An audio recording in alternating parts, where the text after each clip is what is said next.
দেখো আলোয় আলো বাচ্চারা হুড়ি ভর্তি মোহর অলংকার সব ছড়াতে ছড়াতে যাচ্ছে কেন?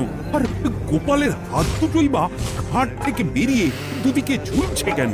মহারাজ, আর একটা ব্যাপার কি আপনি লক্ষ্য করেছেন? কি কি বলো তো? গোপালের দেহ কারা কাঁধে করে নিয়ে যাচ্ছে? হ্যাঁ হ্যাঁ, ওই তো মন্ত্রী, সেনাপতি, জ্যোতিষী আর পণ্ডিত। আসলে গোপালের এই শেষ যাত্রা আমাদের কিছু শিক্ষা দিয়ে যাচ্ছে মহারাজ। এই যে দেখুন, যারা গোপালকে সহ্য করতে পারত না, এখন এখন তাদেরই কাঁধে গোপাল যাচ্ছে।